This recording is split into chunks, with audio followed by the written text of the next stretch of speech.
Hello and a very warm welcome to the late breaking F1 podcast presented by Sam Sage and me, Ben Hocking, as we review today the third race of the 2024 season, the Australian Grand Prix, won by Oh, I'd written it down. It's Carlos Sainz who's won.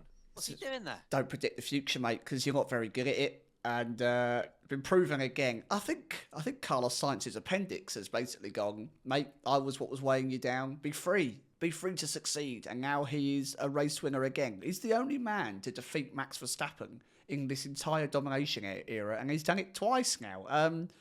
Incredible scenes. It was kind of worth getting up at 3:30 for this morning, which was painful. Not complaining about. No, definitely not. I loved it. I really hope that I could do it every Grand Prix, just like you Australian and Asian people who have to deal with that all the time. Exactly. So yes, Carlos Sainz taking victory at the Australian Grand Prix, leading home a Ferrari 1-2 with Charles Leclerc in second, Lando Norris rounding out the podium in third, Max Verstappen suffering a brake-related DNF after just 3 laps of the Grand Prix. So, very interesting result. We've got plenty to chat through today. Harry's not here, I'm afraid. He tried, but planes let him down. Yeah, man is stuck in an airport and has had a really rubbish time. Usually we would mock him, but it's actually not his fault, and he really tried. He did. Anyway, what have we got coming up today? We're going to be discussing Haas, double points. Yuki Tsunoda, his first points of the season. Of course, the last lap retirement of George Russell as he chased down Fernando Alonso. McLaren getting a third and fourth place finish. Sergio Perez in fifth place. But we will obviously start out front with a Ferrari 1-2, the first in a very long time. And as you've already referenced, just like last time when there was an opportunity given out by Max Verstappen in Singapore, it's Carlos Sainz who was there to pick up the pieces and take the win. It seems, I know we've mentioned this before, obviously, it's very strange. He's still looking for a seat next year.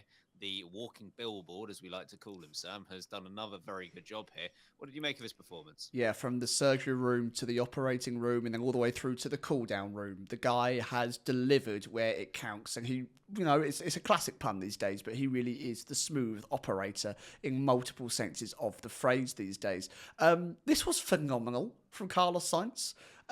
This was, if he did this without the surgery, without having his appendix removed, I'd still say this was one of his best performances in Formula One. This was so good from Carlos Sainz. Now, obviously, we don't know just how early Max Verstappen was struggling with those brake-related issues. And it was a shame that, of course, Max Verstappen had to be removed from the Grand Prix due to a car failure. We would like to have seen him fight to the end and have a proper battle up front. But it did look as though, and again, I say this with a caveat that we're not entirely sure when it happened, but Carlos Sainz had the ability and the pace in that Ferrari from the moment the lights went out to stay with Max Verstappen. All too often, we have seen the gap out front after one lap break to 1.1, 1.2, sometimes even 1.3 or 4 seconds away between first and second place. But that was not the case. Carlos Sainz immediately picks up DRS and he's immediately on that hunt. He's right behind Max Verstappen and gets the move done pretty much, well before the brakes fail. We saw after the replays finally showed it about 3/4 into the race that Verstappen lost his back end. He called it a handbrake moment where almost the back wheels locked up. Now, I would probably err on the side that this is related to the brake failings and starting to have issues. They don't just combust from 0 to 100. But nonetheless, you've got to be in it to win it. And Carlos Sainz was applying the pressure and he was getting the moves done. So he went on, of course, to absolutely dominate. He was so calm. He pulled huge gaps out over everyone, including his teammate.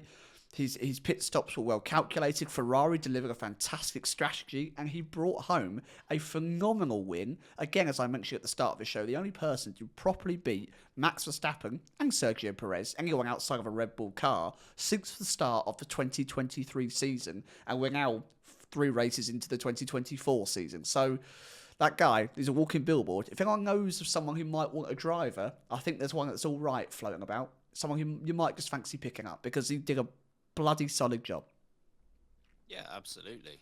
At this point, and this is probably something we'll get into a bit more in a future episode, but at this point, I honestly think that every single team on the grid obviously excluding Ferrari that he's leaving, and I would say excluding McLaren maybe as well. I think every other team should take him, Yeah. or at the very least should highly consider taking him. Merck, Red Bull, I think they both, and Aston Martin, if Alonso moves on, like they're all considerations for Sainz, but it works the other way. I think Sainz should be consideration for them. He's done a phenomenal job here, and it is a skill to be in that position. You know, I've seen a few people argue that, well, Charles Leclerc quite often beats Carlos Sainz, but it just so happens that the two opportunities that Verstappen has given to someone else, it just so happens that those were a couple of races where Sainz was ahead. It's a skill. It is a skill. It's not just pot luck. And Carlos Sainz was phenomenal out there. And I've also seen a few people say that this race could have been more exciting based on how interesting the fight for second place or the fight for third place often is in Formula One, behind Verstappen dominating, and we kind of didn't have it. And I think that's absolutely true, but it's a credit to Carlos Sainz that we didn't have it. We very easily could have had a three-way battle between Sainz, Norris, and Leclerc, or maybe the Mercs getting involved, or Alonso. Like, all of those were possibilities that were absolutely stripped away due to how good Carlos Sainz was. There was really no threat from anyone else. Even when Piastri, Norris, and Leclerc were all quite close in a group, you could have been mistaken for it being a standard race and Sainz having taken the Verstappen role.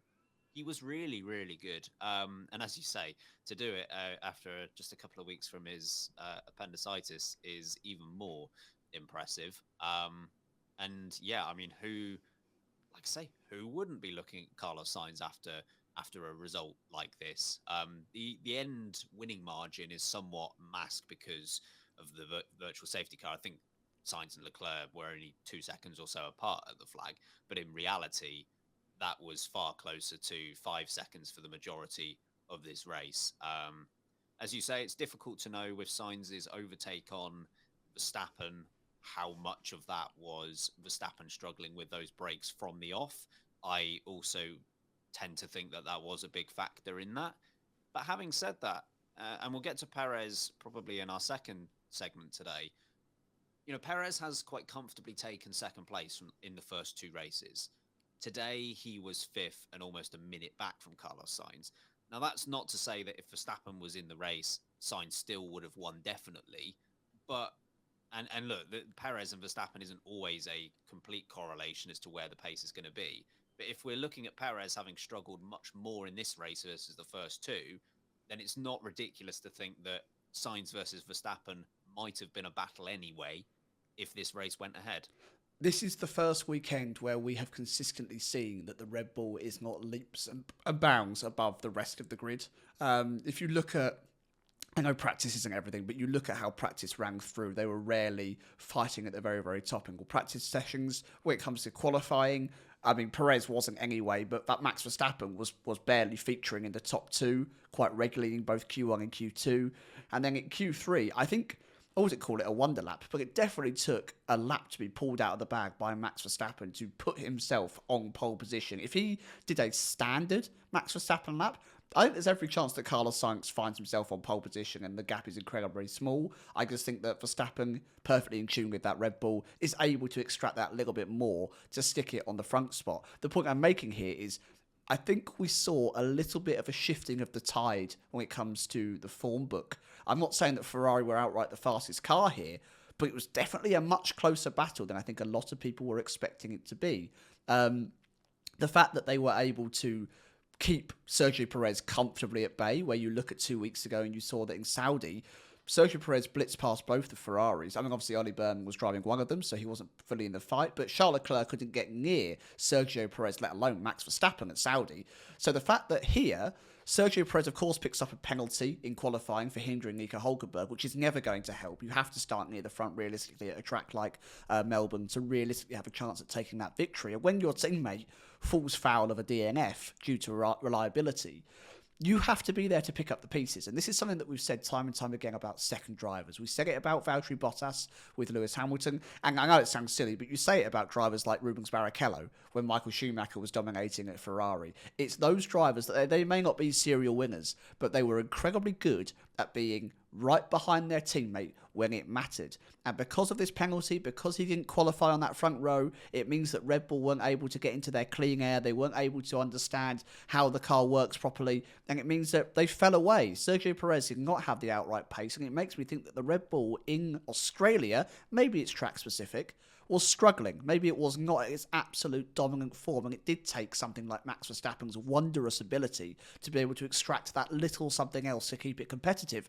There's a little part of me that thinks, would Verstappen have had an easier time if he was in Carlos Sainz's car this weekend? And actually, if it was the other way round, would Ferrari have come out on top if Verstappen was the leader? I think it's definitely a possibility. So Red Bull not as on top as I think they should have been, or maybe they thought they would have been. And Ferrari seemingly pulling out the pace. It's been a strangely optimistic start, despite Red Bull having 2 1-2s before this Grand Prix. In a weird way, Ferrari's in a very good position right now in that in one car they've got Charles Leclerc, who is brilliant. We know that. And in the other car, they've got Carlos Sainz, who is also great. But I feel like he's on it so far this year. Like he's done 2 races and he's been, I mean, at least in terms of the fan vote, he's been driver of the day at both of those Grand Prix. He is driving with something to prove, which is obviously it seems to be very beneficial for Sainz because it's clearly delivering performances and will, fingers crossed for him, get him a good seat for next year. It seems to also be going very well for Ferrari because naturally they benefit from Sainz doing very well, and they have Lewis Hamilton coming in next season. Like they're doing all right. If you wanted to line cards up, that were saying that were all good things, the tarot reader cards when you turn them over and you think $1 billion increase in stocks and shares, a 7-time world champion will join your team, and the driver leaving will be so motivated to prove himself that he'll also be essentially your leading driver. What more do you want? Yeah. I mean, in terms of his chances for next year, how much do you think this bolsters his chances, or were his chances quite high to? I think it's. I would be shocked if he doesn't find a seat. I think the question is how good of a seat that might be. What does this win do for him? Yeah, I think in a very strange way, Carlos Sainz is weirdly a massive benefactor from his own downfall at Ferrari. So by Lewis Hamilton snatching that seat away, I think it is going to start a giant domino effect of seat moves. We saw how going into this season, we had an exact replica of the 2023 grid coming into 2024. It's an incredibly rare occurrence in Formula One that basically never happens. So I think a move as colossal, I think we've said this before, but I'd argue it again, the biggest move in Formula One's history of Lewis Hamilton going to Ferrari is going to start a huge chain reaction. Now, Carlos Sainz is already in a good position. He's highly respected around the Formula One grid. People believe he's got a lot of ability. He's proven himself with previous race wins and great point scoring, and even in lesser teams. For example, when he was at Renault, he did a very good job to end his time there. When he was at McLaren, he regularly beat Lando Norris. And even when he was at Toro Rosso, of course, he did a great job against Max Verstappen. So now he's a regular race winner. He's essentially leading the front of a Ferrari charge. This is a perfect time for him to go. I guess I'm available. Come and pick me up while the iron is hot, and you should strike and you should buy in now while stocks are on the rise. And he's delivering what he needs to do to anyone else. But equally, I don't think he does need to deliver such important results to get another seat. I think all this does is maybe him getting an Aston Martin seat is now a B option, rather than previously it might have been the A option, for example, if Fernando Alonso were to step away. Or him moving to a team like, it sounds ridiculous, like Haas or Alpine or something like that might have been that's a pretty solid possibility. Whereas now, I think with the drives that he's putting in, why wouldn't Mercedes call him up? Why wouldn't Red Bull go, oh, Daniel Ricciardo's not really delivering. We don't have faith in Yuki Tsunoda. Liam Lawson isn't really there. We're going to need to go external. And Sergio Perez isn't being consistent enough. So Carlos Sainz, we're going to come back to the family. We all know and love you as it is. Maybe it's the option. He is doing everything possible to sell that doggy in the window, as the song once went. Indeed. I at the moment, and 2025 lineup prediction, I think, is an episode going to be coming up very shortly. But I tend to think at this point that Sainz and Alonso, one of them will be racing for Aston Martin, one of them will be racing for Mercedes next year. And I think it puts Aston Martin under a lot of pressure because they haven't got the car right now to put the pressure on Fernando Alonso to make that decision. If they were doing much better, then I feel like there would be much more urgency from Alonso's side to get that deal signed. But if they don't keep Alonso and they wait too long and Sainz goes elsewhere, who's the next option? Someone like Yuki Tsunoda. Tsunoda and Stroll? No thanks. I mean, Tsunoda's been better. But, he has. Don't get me wrong. Is he Fernando Alonso? Is he Carlos Sainz at the moment? It doesn't fill me with confidence. Tsunoda would be fine as a second driver to those names, but as a driver alongside Stroll, yeah, not for what their objectives are. I think for Aston Martin's sake, they are massive benefactors of the fact that Mercedes is just a big pile of dung. Oh boy, we're getting onto that. They are experimenting by being bad. Who was your driver of the day? I'm going to keep it simple. It's Carlos Sainz. He was phenomenally good. You could see the slight discomfort and pain as he heaved himself out of that Ferrari at the end of the Grand Prix. The poor guy was barely able to stand up properly. But the fact that he delivered not just a win, but a win of dominance. At one point, I remember the team radio came over of one of the Ferrari engineers. I'm not sure if it was Leclerc's or Sainz's. And they said, we're getting a whole position now. And I thought, okay, sensible, fair. But equally, the gap was about a second and a half at that point. And then within about 7 or 8 laps, I don't know if Leclerc had backed off. I don't think he had. Because he would have been able to make a point 7 or 8 laps later if he goes, I'm still 1 second behind Sainz. I'm faster. The McLarens are coming. Let me through. He was about 8 seconds down. And he then complained of tyres going off. He complained of graining. Of course, he had to stop before Carlos Sainz. Carlos Sainz was just covered in every single area. It almost looked easy for a man who was doing a job that is not easy in his conditions. So when you said that, we should have had a fight out front, but we couldn't because Carlos Sainz was just doing Max Verstappen things, that's the biggest compliment you could give someone right now, and he deserves every word of it. So, yeah, Sainz is the driver of the day. He is. He's got my vote. 2 other names I did want to highlight at this point, and I think we'll touch on them both in a bit more depth later on anyway, but Yuki Tsunoda did do a brilliant job from start to finish. We're talking qualifying and the race here for Tsunoda specifically, but, couldn't have got any more out of the weekend. It was great to see him perform at a track that wasn't Middle Eastern, Yes. In the not in the middle, but it's not at the bookend side of the season either. He's decided that the middle of the season might have more points in it than the first and last race. Yeah, that should be a real confidence booster for him. He did a good job there. The other name I did want to shout out as well is the guy who finished directly behind him, which was Nico Hülkenberg, who went from Q1 elimination to 2 points. And I know he took advantage of the safety car, but others also had that benefit. That's racing, baby. Yeah, it is. And I think others had that benefit and didn't take advantage of it in the same way. I know Fernando Alonso finished arguably a place higher than he would have done without the safety car, but even a virtual safety car, excuse me. But even so, he was being chased down by George Russell at the very end. Hülkenberg, it was a very comfortable 9th place for him after Russell's retirement, of course. Otherwise, it would have been 10th for 1 point. But yeah, I thought both of those drivers did well too. Who was your worst driver of the day? This is actually a little bit trickier because there wasn't any absolute calamities, I don't think. I'm not looking at, when we had Saudi, for example, and Lance Stroll just puts it in the wall all on his own doing. It's very easy to give a worst driver of the day when someone makes such a silly mistake like that. But here, no such thing really happened. Oscar Piastri, I think, let himself down a little bit, despite only being 1 place behind Norris.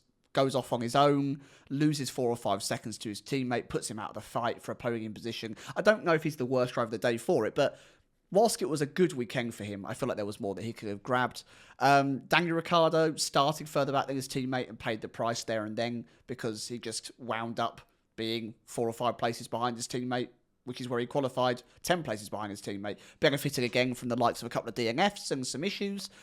I'm struggling though, Ben. I'm struggling to give a proper worst driver of the day because I don't think anyone was particularly shocking. This is going to be horrible. I'm going to give it to Piastri. I'm going to say that just because he was there in the fight, he had the better strategy, I think. He managed to undercut, and you look at where Leclerc were, and I do think that McLaren and Ferrari aren't too far off of each other. I think he probably could have got more out of it. Yeah, I know what you mean, though. There weren't any massive calamities out there today. I did want to highlight, and there might be a reason that I have completely missed on this, which I'm willing to admit to. Bottom 4 positions were occupied by Alpine and Sauber. Yes. Zhou, Bottas, Ocon all had pit stop calamities. The one exception was Gasly, who should have benefited from the safety car, but was still, I know he led that group, but he was still stuck in that group, and I thought more was maybe achievable. I appreciate that car is not very good, but there might have been something that happened to him. Did he lose a place because of the penalty? He might have lost it maybe post-race. Yeah, I think he didn't he take was... that penalty live, did he? No, he took it at the end of the Grand Prix. Yeah, which in itself is actually probably a reason to give it to him as well, because that wasn't the first time, Pierre. He did it in qualifying as well. Yeah, you know, make a mistake once. Oops, make a mistake twice. You're a fool. Mine is also going to be a bit harsh because we've both picked drivers that are in the points, and I don't think he had an awful day, but equally I don't think anyone else did. So Sergio Perez being 5th and behind the top 4 very comfortably. I actually forgot about Sergio Perez when I was making my decision. And I think he is the worst driver of the day because he was that forgettable in a car that should probably still have been fighting for first. So there you go.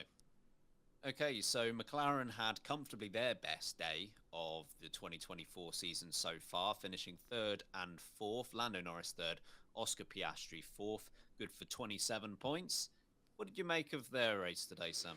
Yeah, I think they were brilliant. Apart from Piastri's mistake where he went off onto the grass, I do think they really had a very strong showing. And I think someone said this was the first time, I think it was a Crofty stat, I think that we said that this was the first Ferrari 1-2, McLaren 3-4 for over a decade now, something like that, which is, I mean, very interesting to see that it's been that long since those 2 teams were really thriving at the top. No, it was longer than that. It was when we had Raikkonen, Massa, Alonso, Hamilton. So it would have been 08. Going back over 15 years. Yeah, so a long time since those 2 teams were fighting at the front. So it shows you how far they've moved ahead when you look at competitions such as Aston Martin.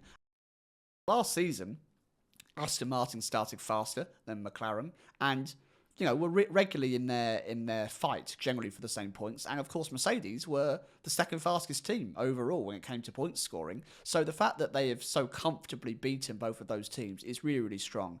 I think Lando Norris was, again, electric. I think he did a really, really good job at kind of coming back from a couple of difficult positions. He got undercut by both Leclerc and Piastri on that first kind of round of pit stops and then had to make up the time. And they switched the positions within the team, but I think it was going to happen anyway. I think it was a foregone conclusion that Norris probably would have got past Piastri as it is. Just that race pace is still just a few % better than what Piastri is able to deliver at the moment.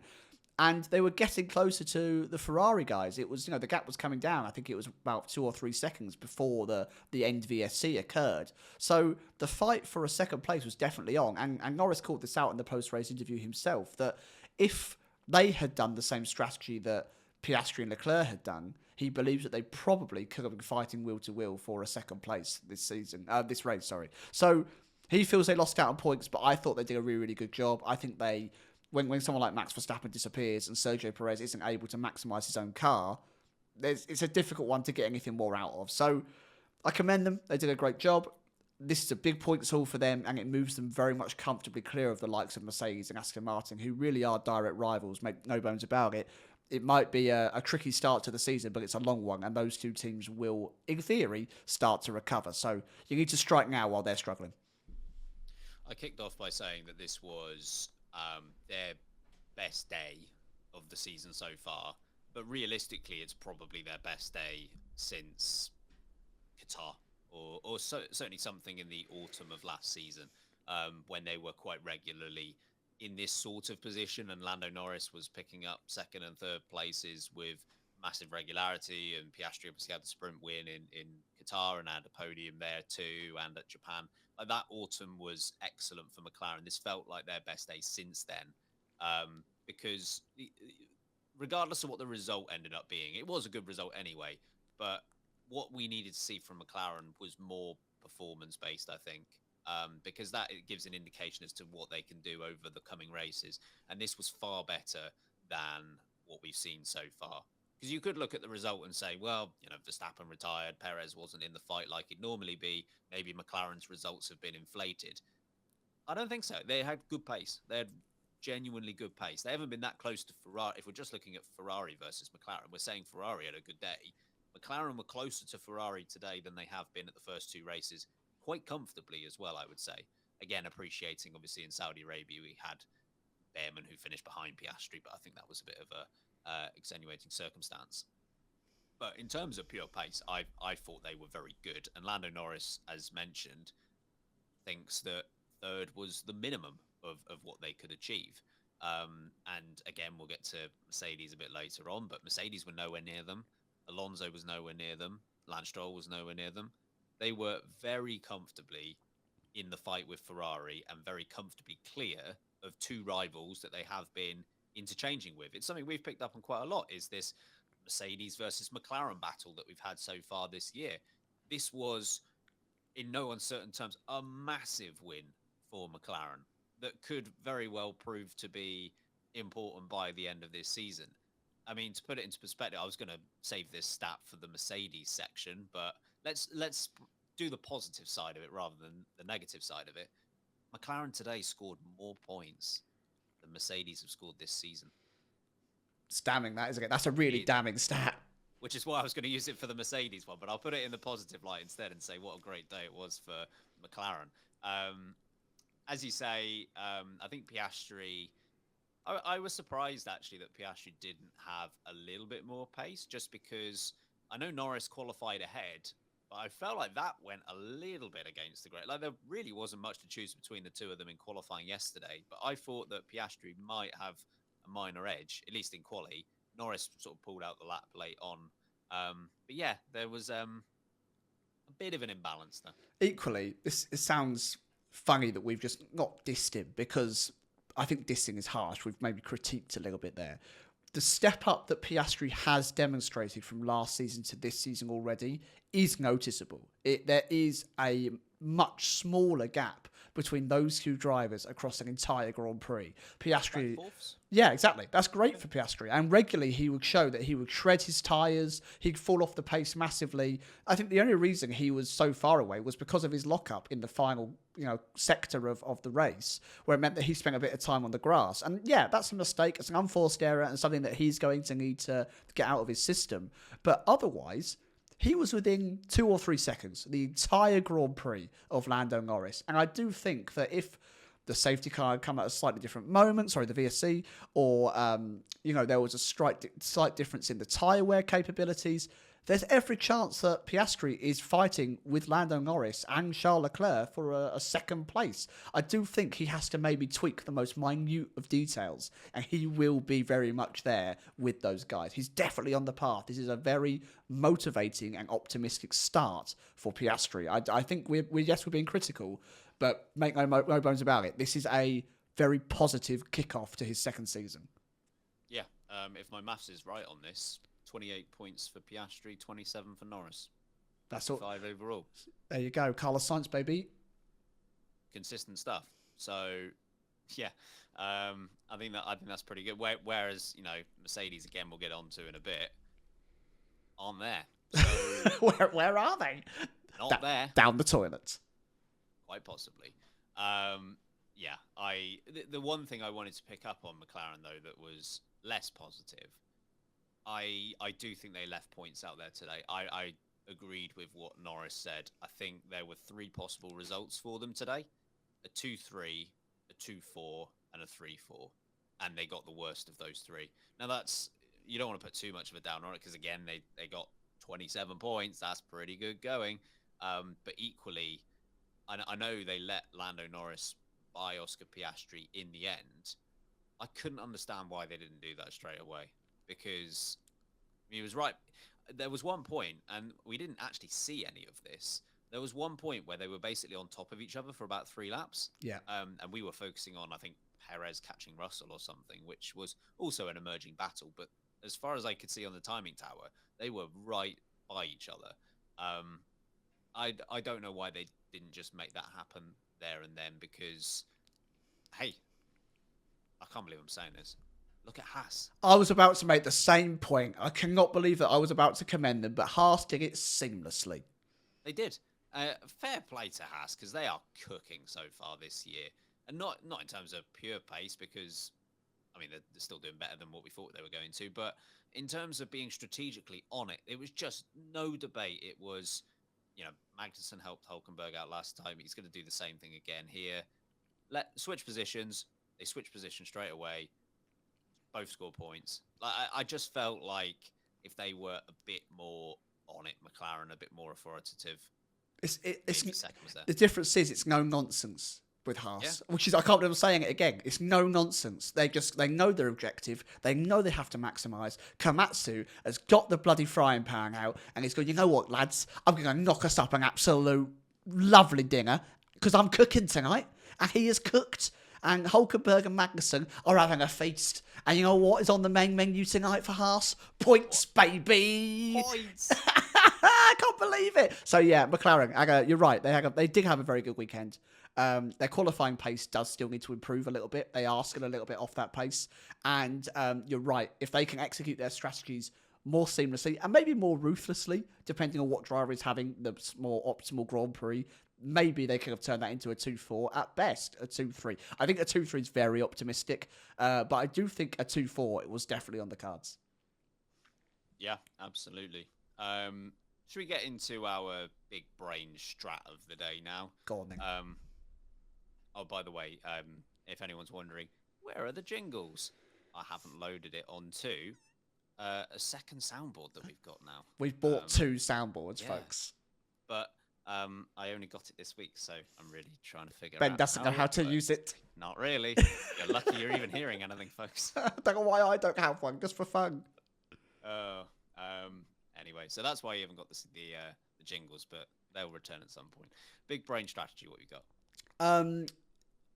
It was hard to give a bag one, other than Sauber developing incorrect wheel nuts for their guns.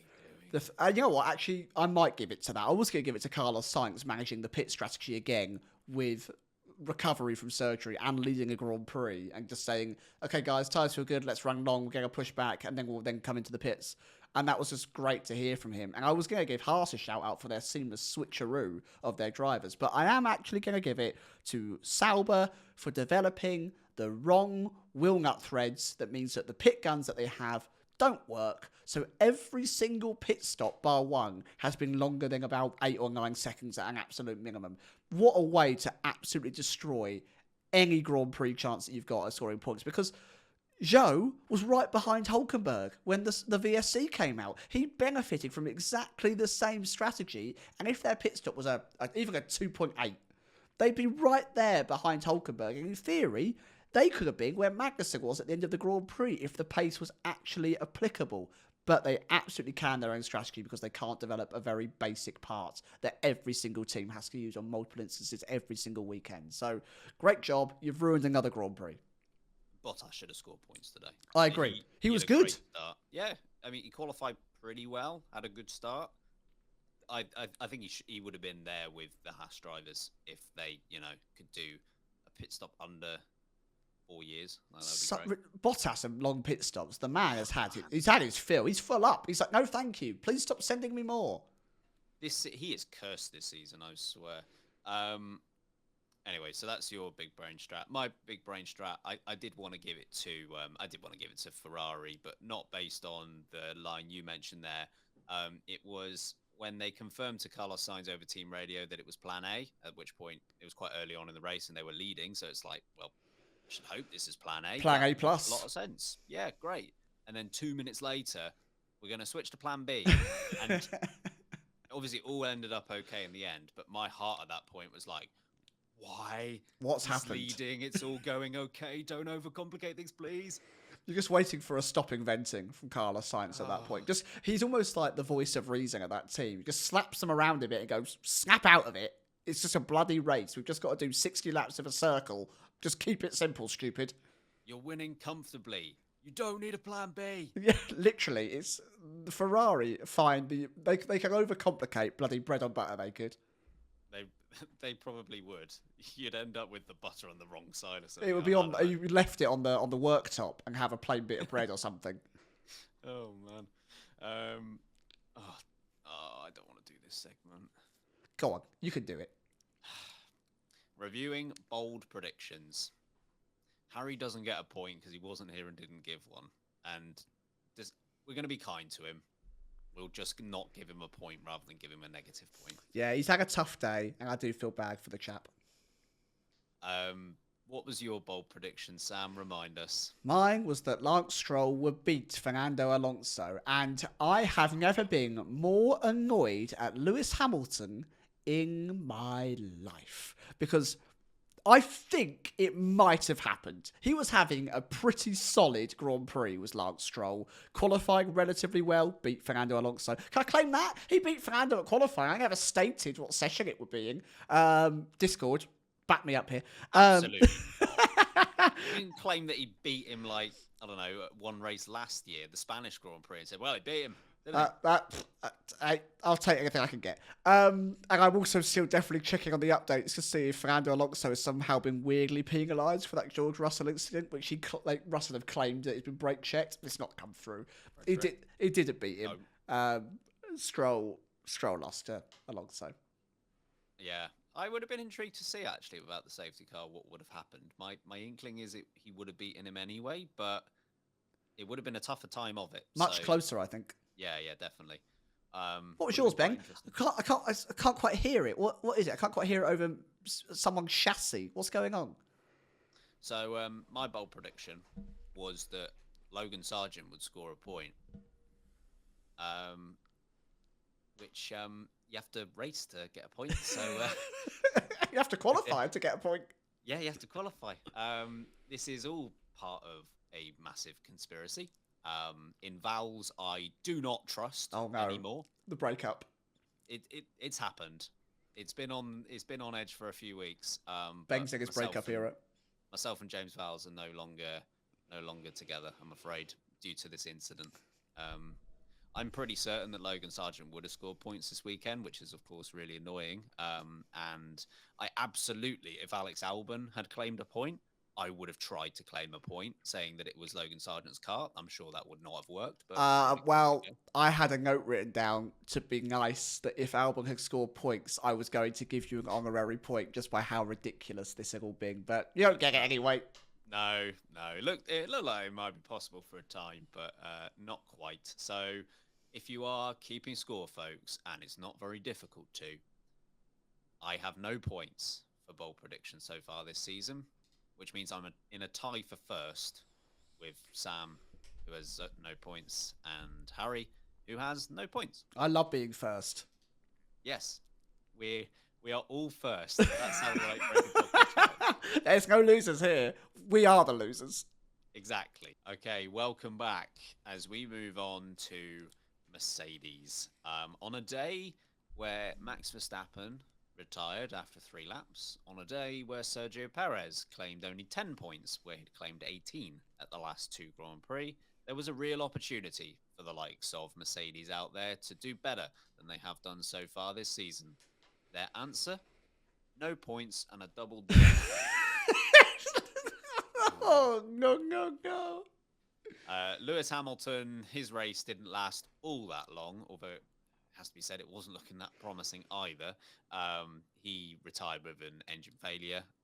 George Russell at least looked like he was going to get some good points chasing Fernando Alonso in the dying stages of the Grand Prix until he lost the car. Unfortunately, George Russell is all okay, can confirm that. But his retirement means that he scores no points, Mercedes score no points, and they are even further away from, well, I was going to say Red Bull, but McLaren and Ferrari as well. That was bad. Oh, it's shocking. This is apology letter territory at the moment. And the worst part is the crash isn't, and the DNF through reliability isn't even a saving grace for them. It's not like they were running 3-4 or 2-3 before both cars fell out of the Grand Prix. It's not like everyone's gone, oh, what could have been? We were so close to picking up, I don't know, 20 points as a team. What a good haul that would have been. No, you are going to be getting maybe 8 or 6 points at a real push if you were having a good time, and you weren't having a good time. Lewis Hamilton, let's start with him. The guy has come out and said that he is having the worst time with this car that he's had so far. He's got no confidence in the car, doesn't know where the setup's going. He's even come out and said, which I admire his bravery for being so frank and honest, for saying, George has now qualified me 5 times in a row. He's making the most out of this car, whereas I can't even keep my head above water at the moment. And you can see it in him. He's down. He is defeated. He is struggling. And this is officially now, if you take into account for new points calculations, his worst ever start to a Formula One season. This is the worst he's ever achieved in a Formula One season since 2008, if you were to apply the current point setting. Is that, well, I was going to say, is that 09 actually? Yep, 09 was apparently is better. Damn. So that was awful. Yeah, and this is worse. This is worse. So obviously qualifies in P11, and I actually, now I come to think of it, maybe might have been slightly lucky, because I think Haas probably actually could have maybe pipped him if they were on their A game, and Daniel Ricciardo, if he was driving the same level as Yuki Tsunoda, probably would have beaten him as well.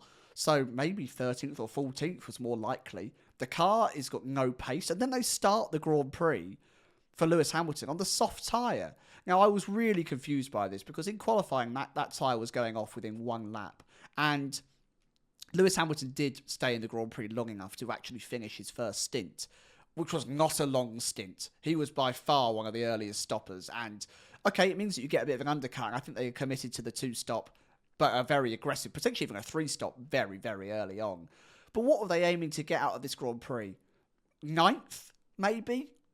10th? 2 points? Maybe a point was on the cards for them. They showed no signs of being able to actually carve their way through, even on a softer compound of tyre. Both Aston Martins looked faster than him. Yuki Tsunoda looked comfortably better than him. He couldn't get anywhere near the likes of his teammate, of McLaren, of Ferrari. It's Sergio Perez, who was having a bad Grand Prix. Max Verstappen, of course, out. That's a saving grace for him. And then Russell has done this before, and this is what's frustrating. In a Grand Prix where Max Verstappen isn't at the front, Carlos Sainz is leading and mopping up the points and mopping up the opportunity.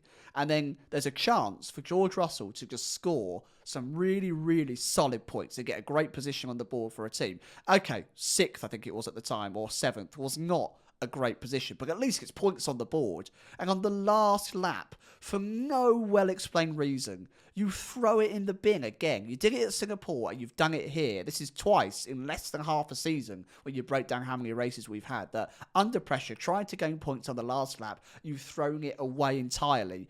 This is not a good trait to have for a Formula One driver. This is really, really bad, because if you're in a world title fight, if he does get to that point where the car is ever good enough again and he's fighting for race wins, you can't be doing this on a regular basis. It is a terrible trait. So Lewis Hamilton wasn't going to score big points anyway, and I think he has had his blushes saved by an engine failure. But George Russell, he should have been the one home bringing something back for the team, and he didn't. He let himself down on his own ability there. So yeah, absolutely atrocious weekend for Mercedes, and the season goes from already a bit of a stinker to an absolute pile of crap. Yep. Exactly. This is really awful for them. 3 things that are true so far this year. Fernando Alonso and Aston Martin, way slower than what they were at this point last year. Yep. Way slower. Lance Stroll has had to fight back from being spun around at the first corner in Bahrain, no fault of his own, and he's retired from a Grand Prix at Saudi Arabia. They're still beating Mercedes, I think, by a point. Yeah, it's not good. You've got a team there that not a lot's gone their way so far, and they're still beating this Mercedes outfit. And it's a great lineup, but clearly Lewis Hamilton is not happy. I don't know whether it's related to the Ferrari move. I don't know whether it's just down to the car. He has said on occasion so far this year that this car isn't like the last couple and that there is something about it that he likes, but it's just not showing whatsoever. And I said it in the preview, and I'll say it again. At the moment, you would be, if you were to put like a blind test of stats between Lewis Hamilton and Yuki Tsunoda this year, you'd have a hard job distinguishing between the two of them. There really isn't much to choose between them at this point, certainly in terms of qualifying. And now with Tsunoda picking up 4 points today and Hamilton picking up none, I think Hamilton is 4 points ahead of Tsunoda. He's really struggling, and as you rightly say, it will show on the records as a double DNF. And quite honestly, it might be better that it does, because it somewhat masks the fact that they were really, really slow. We had it like last year. I think it was Aston Martin at Mexico where you mentioned that maybe they just retired both cars at the end because it will look better on the stat sheet than a 15th and a 17th. Obviously, this wasn't quite that bad, but a retirement for Lewis Hamilton arguably might look better than a 9th place finish or whatever it was going to end up being. George Russell, in terms of that, the ironic thing is George Russell, I think, was having a pretty good middle stint. Yeah, it was all right. First stint was, I'll go chronologically here. First stint, Mercedes, that was really worrying because the field was fairly tight at that point. But George Russell was not able to stay on the back of the cars in front. There was a clear gap being established between Russell and the rest. So they really struggled in that first stint. I thought Russell's hard tyre stint was pretty good. As we know, Fernando Alonso benefited from the safety car in a way that Russell and others didn't. Yet Russell made back that gap. Like, he extended that middle stint a long way, further than anyone else. And yet, when he came out, it was still only a couple of seconds behind Alonso, which I thought was pretty impressive. So, hard tyre pace was a little bit better. But it means nothing if you crash your car on the last lap. And it's not the first time we've seen this from George Russell. It's worrying that he keeps getting himself in these situations and letting it all slip away. Yeah. The other thing that's very telling about the difference between Aston Martin and Mercedes, which I think that's their closest rivals right now, is when Sergio Perez got past Lewis Hamilton after the pit stop phase, right? Perez came out right in front of Lewis Hamilton. He couldn't quite get that move done. And about a lap later, Lewis Hamilton comes over the radio. Damn, that car's fast. Like, yes, thank you, Lewis, for that great input. Yeah, confirmed. Yep, good. The gap was about 2 seconds within a lap and a half. Now, what is really worrying, I think, is that when the same occurrence happened to Fernando Alonso later on in the Grand Prix, on older tyres for Sergio Perez, Fernando Alonso was sticking to the back of Sergio Perez like a sticky thing. The guy was sat in his DRS endlessly, massively benefiting off of the increased pace of the Red Bull, whilst not draining his tyres, whilst probably saving battery. You know, he had 4 or 5 laps where he was glued to the back of him. And that makes total sense to do if you can. And it baffled me that the Aston Martin was able to keep up using the slipstream and DRS, but the Mercedes have fallen out of that chase pace, that's a great term, within a lap, which is baffling to me. So not only is the car generally slow, it still also can't follow properly, which means it's being affected negatively in all formats of a way a Formula One car should. Whatever experiments you've put on this car, Mercedes, take them off, do the opposite, because it might just help. Big question, Ben. When do heads start to roll in senior management? Well, my answer is I don't know, but I don't know. This season was presented as a bit of a turnaround in that, okay, we're finally committing away from a design that has not worked for us, and then we find out that Red Bull are going very similar down that path and are making it work, which is, that in itself is problematic. But if what they achieved this year independently of Red Bull is better, then fine. Not the same concept doesn't work for everyone. But unless this car has great improvability, I don't know. Like, do you just ride this out until 2026 and go, okay, this era hasn't worked for us, let's attack 2026? In which case, do you want to change all that much? But arguably, if you were going to make change, it's far better to make it now than to make it midway through 2025 when all of the attempts are going towards 26. I don't know is the honest answer. Yeah, I think there's also a real difficulty at Mercedes that someone like Toto Wolff is a part owner of the team. And I imagine it would be very, very difficult to say to him, hey, the last 3 years, not good. So maybe it's time that you step to one side, still be involved, but maybe you're not the absolute main man running the show. We need a new direction. I imagine there's a very big conflict of interest between the board that he sits on and owns a large percentage of, and his actual job title of what he gets to do day to day. I have a Statman challenge for you all, folks. First person who's able to tell me the answer to this wins a cookie that I will send in the post. Oh, we can plug a PO box.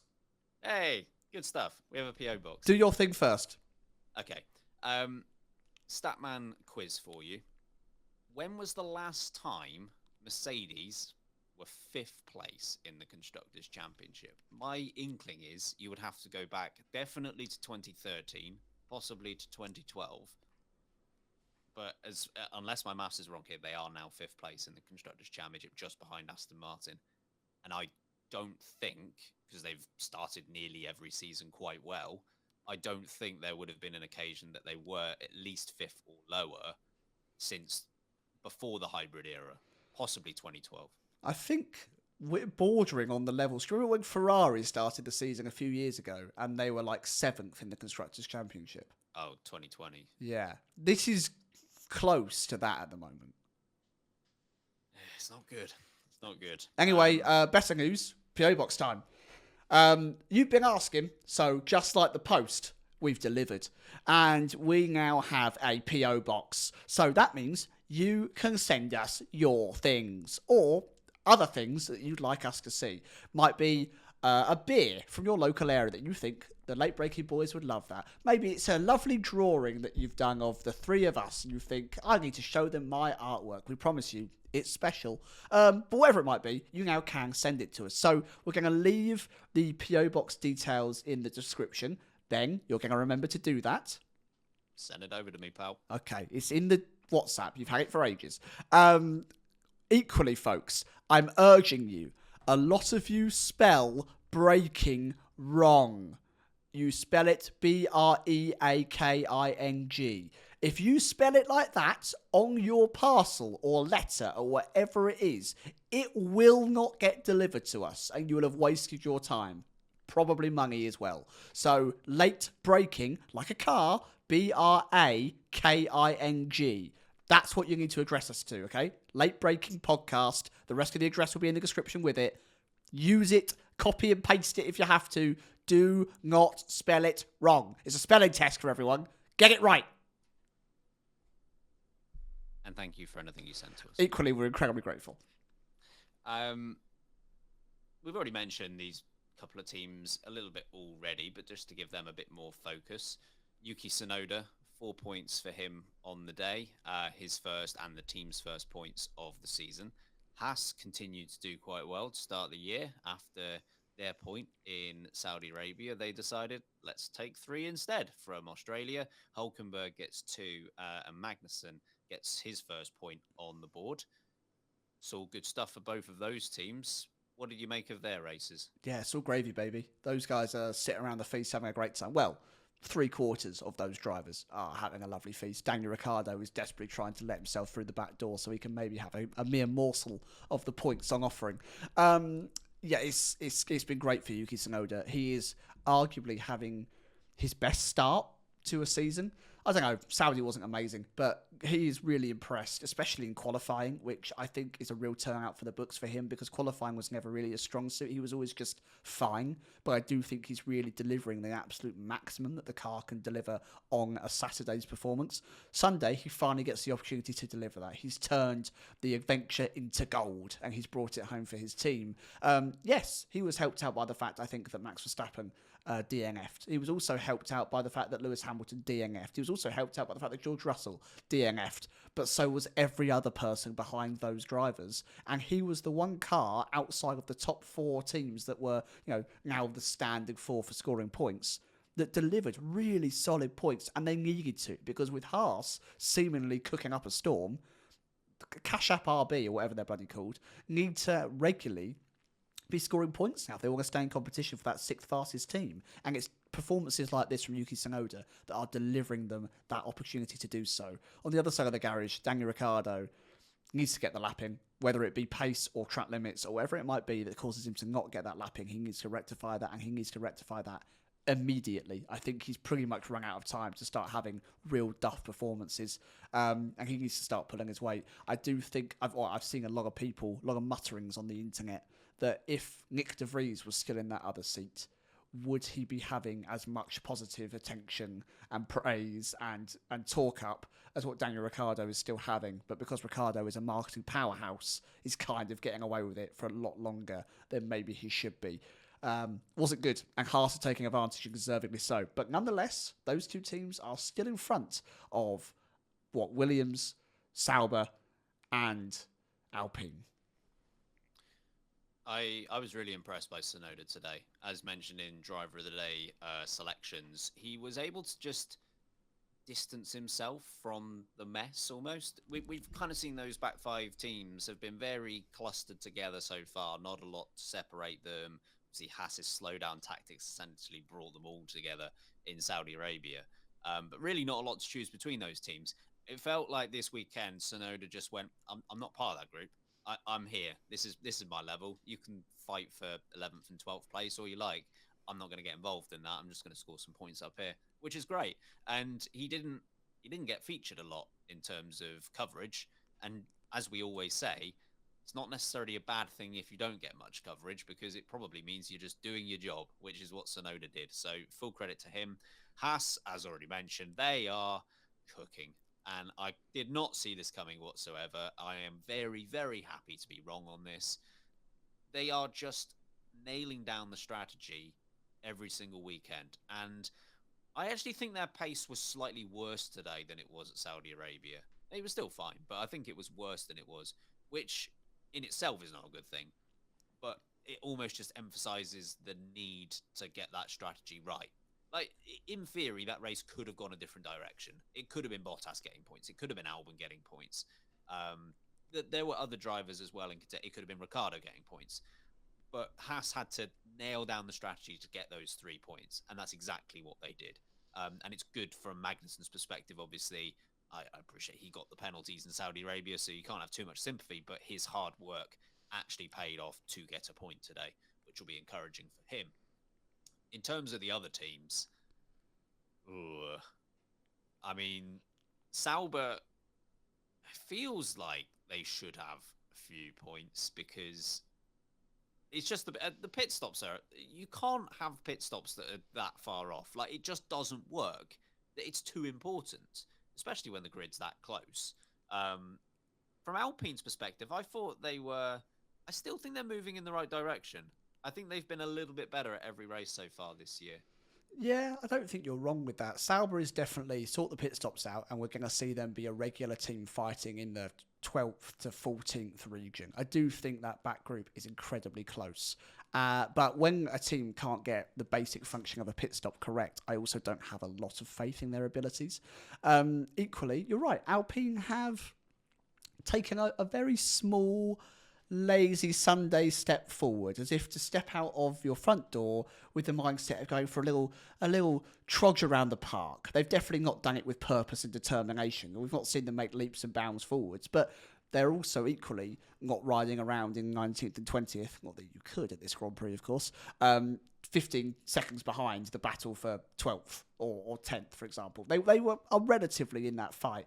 Equally, I do think the Sauber pit stops make them look better, because if there were no issues with Sauber pit stops, let's say Bottas and Zhou have 3-second pit stops every single time, I think Ocon is miles behind, and I know he had this slight overheating issue with the tear off in the car, but that's not enough to be race defining. And Gasly, who I think was faster than Ocon pretty much the entire Grand Prix, picks up a penalty all on his own.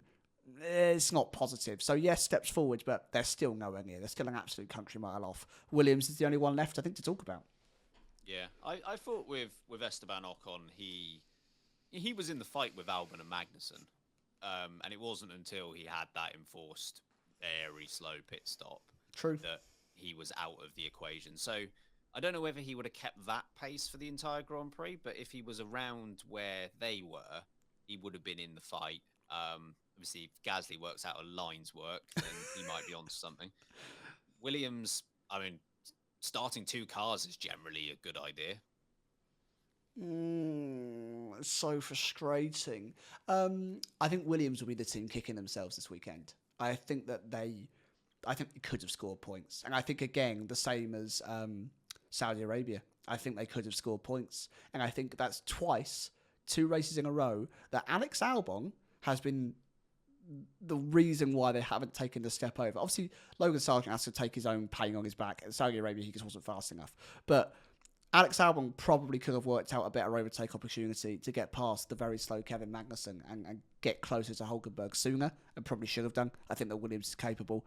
Here, we all know the story now with the chassis. He's lucky to be in that car and has to make the most of it. I think that the Williams was fast enough to have been where Kevin Magnussen was come the end of the Grand Prix. And their strategy was bizarre. They were stopping so early. The tyres were falling off. There was no tyre whispering going on around here this time around. Alex Albon's tyres were falling off super quick. And it cost them today, because I do think that the car was fast enough to match at least K-Mag, if not fight with Hulkenberg. Okay, welcome back. Final part of today's review episode, and we get into, of course, moment of the race. We have some Discord submissions that we will play very shortly on this, but of course, myself and Sam have moments of the race too. Sam, what was yours? Mine is really boring and broad, but equally, I thoroughly enjoyed it, and I did have a silly one, which was going to be Crofty's sticky nuts line, but I thought, you know what? Not today, immaturity. Not today. I'm just gonna give it to Carlos Sainz winning. I genuinely, and this is no disrespect to Max Verstappen. It did make it a more interesting Grand Prix by him not being there, and that is a compliment to Max Verstappen. That's how good he is.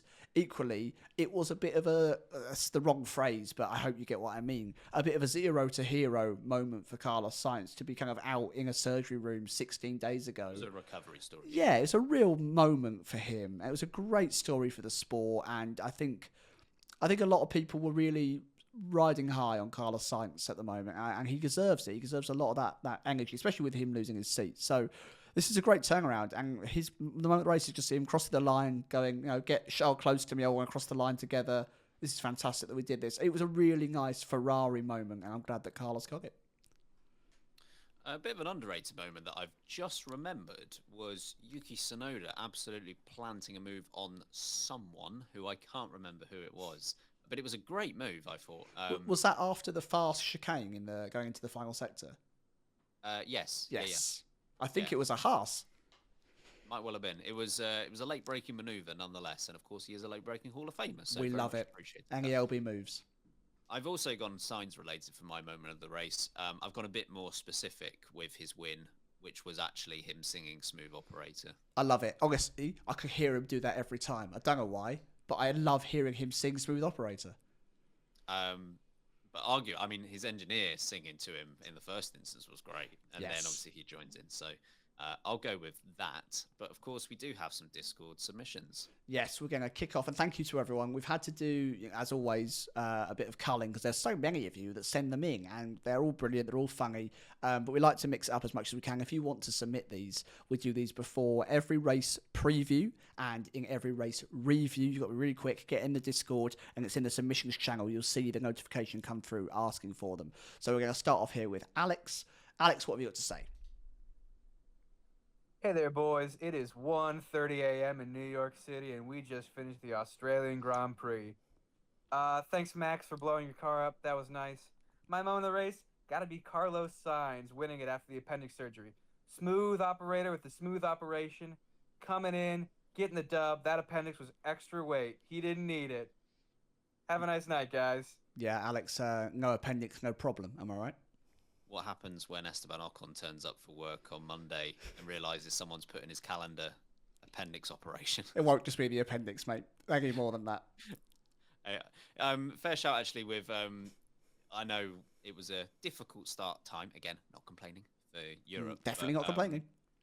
Late start, a late one for East Coast in the US as well. So thank you very much, New York represent. Yeah, as we finish this episode, we'll get to the end of it. I think me and Ben have now been awake for over 4 hours, and it's 10 to 8 on a Sunday morning. Weird. It's lovely. We're going to move on to Cade. Not a moment of the race, but I guess I just want to apologize for that Lewis DNF because that was my fault. I celebrated the max DNF too hard. I flew too close to the sun, and that one is on me. I'm so sorry. Yeah, in the words of Fernando Alonso, karma. Icaderus. It's not often you get a kind of a Greek mythological reference getting put onto the podcast, but we appreciate it when it happens. We do. Don't melt your candles into wax and create wings out of feathers and then fly into the sun. What a great story that is. Anyway, Joys That Kill, you're up next. So, Sauber fired their whole pit crew from last year and hired a bunch of kindergartners for the 2024 season. Tell me I'm wrong. I don't think you're wrong. I think it's an incredibly valid point.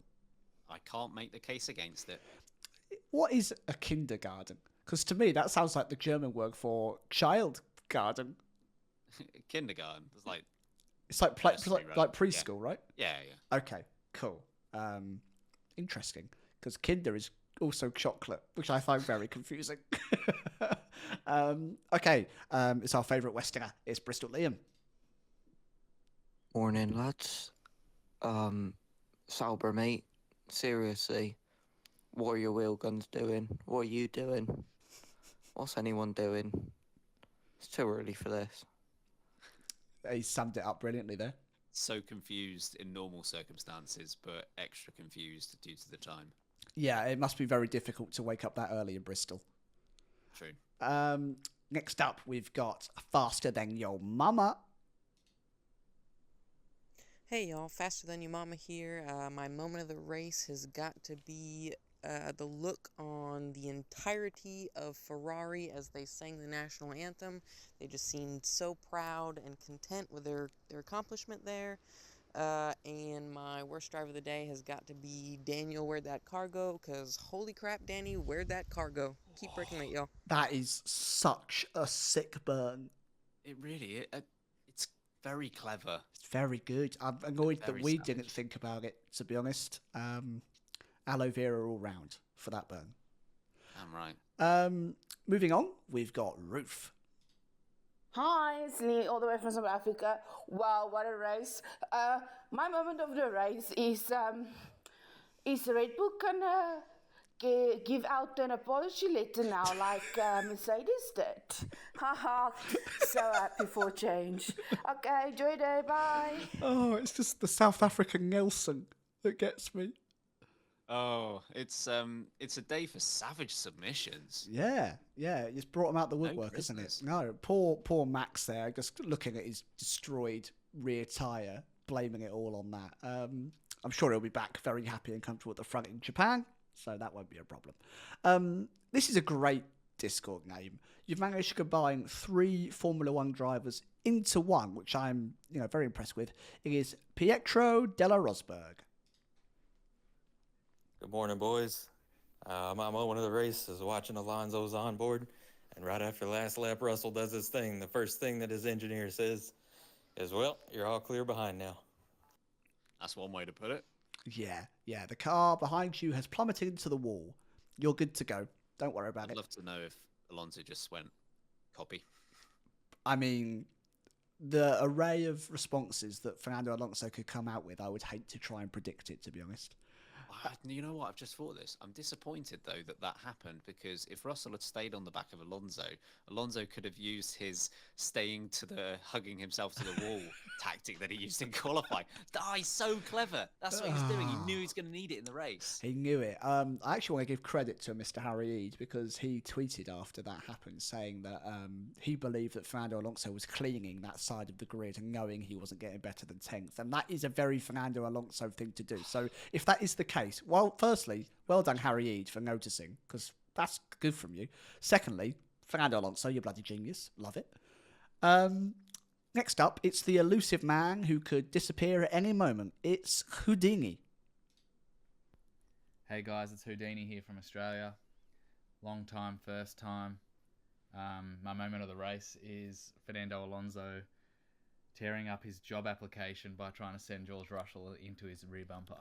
Now, that's an interesting take. Houdini believes, I think, that there was a bit of foul play there. Sure. Also, we did have a woman on the ground in the Australian Grand Prix. She's left us for too long now, quite frankly, and boy, we'd be struggling. So please come back. But she has been kind enough to take 30 seconds out of her rather glamorous life to send us an update. It's producer Kirsty, live from the track. Hi guys, it's Kirsty here, live from Albert Park. Hope you guys are awake and behaving, and Sam hasn't somehow already mentioned poo this podcast. Too many times. My moment of the race, and I can say this now because he is safe and well, was the crowd absolutely losing their minds as the smoke began pouring out the back of that Red Bull, and the cheers and celebrations that erupted across the track as soon as Verstappen stepped out of that car. Chef's kiss. Anyway, I'm back in the UK soon, so I'll see you then. Bye! That's a classic LB sign-off as well there with the high-pitched bye. That's something that I wanted to bring up, actually, is that after we went to COTA, it's something that I was reminded of. You see so much more of what's going on with certain drivers and moments around the track than just what the cameras show you. The amount of moves, for example, that we saw happening that weren't ever shown on the telly. I imagine that when you see someone like Max Verstappen and his current guys DNFing right in front of you, there is a huge crowd reaction. I bet it really drums up a lot of anticipation for you. Yeah, could you imagine that Silverstone? I don't want to. Probably a good idea. Thank you very much to all of those submissions. As Sam mentioned, we only have time to play some of them. So to those of you that have submitted and we couldn't get on today, apologies, but keep trying because there are plenty more opportunities throughout this season. Of course, we ask for moment of the race after every single Grand Prix, and we ask for who's under pressure on the preview of every race as well. Good news for all of you, though, is that we're back midweek. Yay! Yeah. Is Harry is back, isn't he? I believe Harry's back, and we're also going to be doing our power rankings for this Grand Prix, which will go on Patreon as a 3, so that'll be happening very, very soon. Absolutely. If you want all 3 of us, you gotta pay. Apologies. He is the premium member. He costs a lot of money. He does. Well, would you mind getting us out of here until then? I suppose I can. I've just noticed that my camera's died, so hopefully that's recorded, because that's at least it's at the end of the episode. Thanks for listening. Hope you enjoyed it. Hope it was worth getting up for, or being up for, because we're a global sport. Join the Discord, the link to the description. Follow us on social media, Late Breaking F1. That is on all platforms. This has just been recorded as well, so maybe give it a watch on YouTube. We're growing a nice little community over there as well, and we appreciate all the support. Give a 5-star review, subscribe, get involved, and if you're loving it, join the Patreon, because you get loads and loads of extra content, and I promise you, it's worth it. We'll be back midweek as always, and we'll see you then. In the meantime, I've been Samuel Sage.